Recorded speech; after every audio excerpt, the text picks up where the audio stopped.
तब साधना में रुद्राक्ष की मूलता है। कई बार जिनकी चित्तवृत्ति, जिनका मन, जिनका विचार, जिनकी दृष्टि, जिनका भाव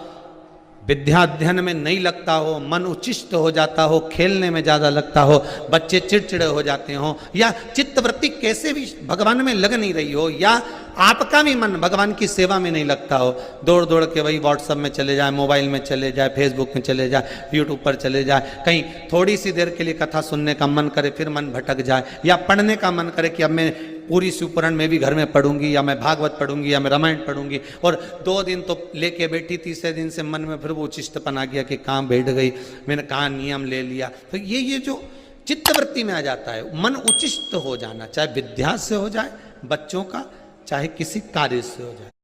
मन की उचिष्टता में भी रुद्राक्ष बड़ा काम का है।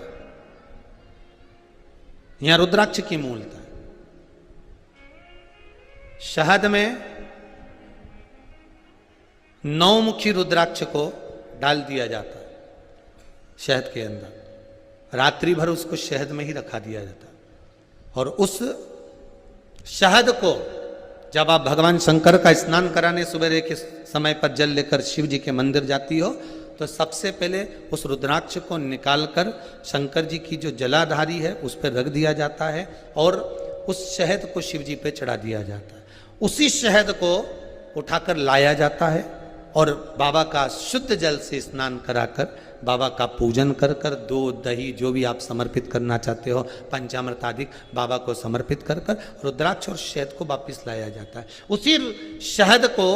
मात्र 11 दिन तक आप चाटना प्रारंभ कर दीजिए, आपको कोई नहीं कहेगा कि पढ़ने बैठो, आपकी चित्तवृत्ति स्वयं विद्या में लग जाती है, आपको कहीं जाने की जरूरत नहीं। रुद्राक्ष शंकर का वो अश्रु है, रुद्राक्ष मेरे बाबा का वो अश्रु है, रुद्राक्ष मेरे कालाधिपति का वो